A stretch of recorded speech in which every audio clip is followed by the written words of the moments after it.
ఈరోజు మీరు చూస్తే AP brand very strong brand. ఇది over a period of time AP brand weak కావడమే కాకుండా డ్యామేజ్ అయింది. మీరందరూ గుర్తుపెట్టుకోవాల్సిన ఒక వ్యక్తి యొక్క ప్రవర్తన వల్ల over a period of time ఆయన పరపతి పెరుగుతుంది.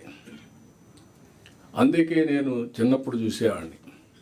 ఈవెన్ మా ఫాదర్ ఒక ఎగ్జాంపుల్ నాకు.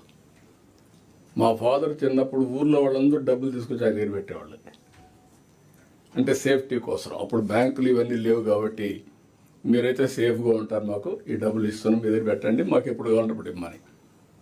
ఆ డబ్బులు కూడా ఇన్వెస్ట్ చేసుకునే అవకాశం వచ్చింది. అంటే ఒక క్రెడిబిలిటీ ఎట్లా పనిచేస్తుంది అనేది దిస్ ఈజ్ వన్ ఎగ్జాంపుల్ అన్నమాట. అదే మార్గం నేను ఎప్పుడు కూడా ఈ దేశంలో మీరు ఒకసారి గుర్తుపెట్టుకోవాల్సింది, 30 ఏళ్లకు మనం ఐటీ ప్రమోట్ చేశాం. Nobody visualised. ఈరోజు ఐటీ ఈ దేశాన్ని ప్రపంచానికి నాలెడ్జ్ ఎకానమీకి ఒక నాయకత్వం ఇచ్చే దేశంగా చూసే పరిస్థితికి వచ్చారు. ఎన్నేళ్ళు ఇవన్నీ? 20 ఏళ్ళు, 30 ఏళ్ళు. ఆ రోజు